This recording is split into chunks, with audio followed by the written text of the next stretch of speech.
پرون په مدرسې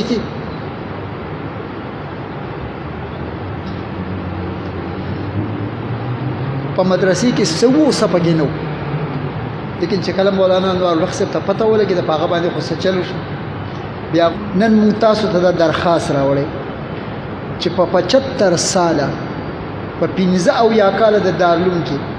نن دا اولنی ځل دی چې دارالعلوم حقانیه په ټپه داسې ولاړه ده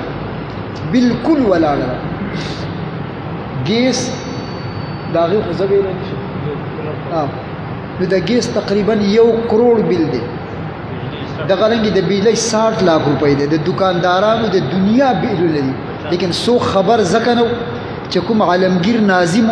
د عام دنیا رواج دا چې د لسو کسانو در باندې قرضې 15 بدله ورکې 10 باغله ورکې 20 باغله ورکې په دې چل ورکې خلک چې نو وخت تیری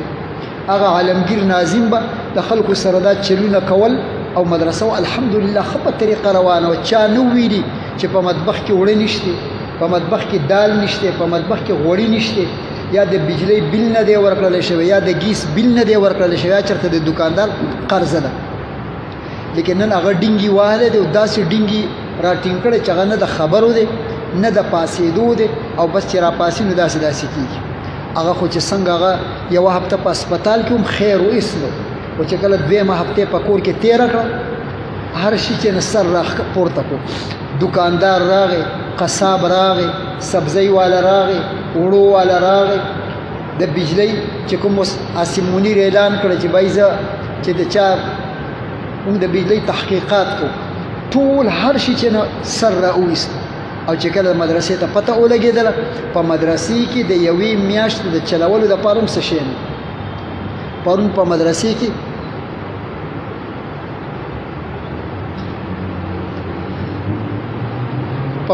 کې سوو سپګې نو لیکن چې کله مولانا انوار الحق صاحب ته پته ولګېده په هغه باندې خو څه چلو شو بیا هغوی دا فیصله وکړه چې باید د دارالعلوم حقاني چې کوم وابستګان دي د ټولو سره به دا ملګري ځي چې څومره د مدرسې استادان دي او د دارالعلوم حقاني د وابستګانو سره به دا خبره کوي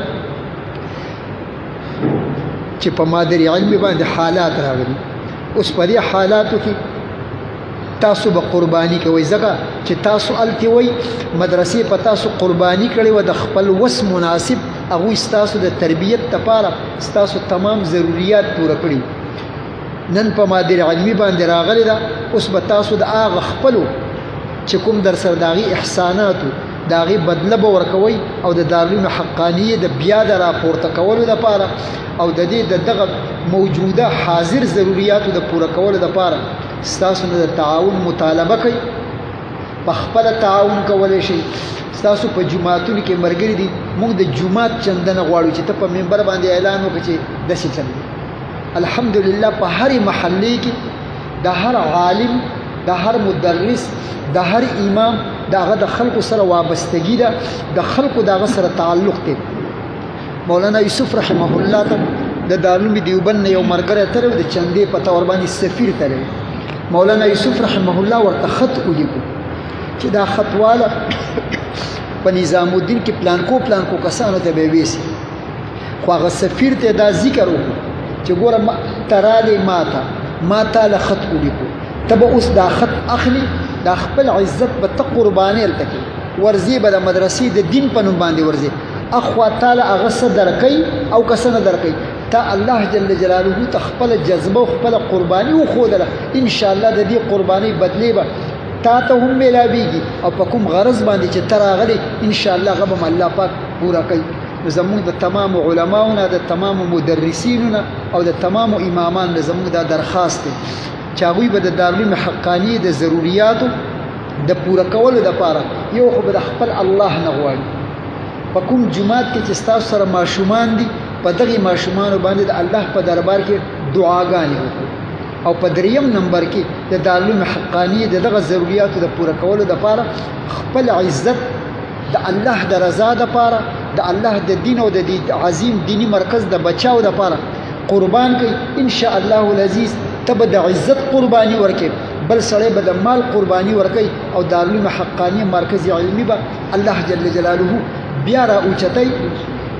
او نن یقینا چې په پاکستان کې نه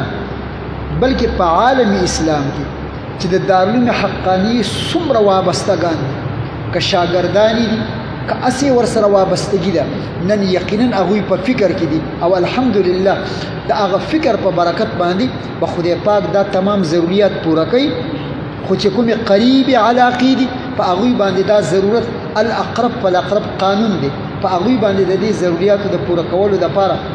لویه په هغوی باندې ذمهداري ده د دغې ذمهدارۍ د یادګیرنې دپاره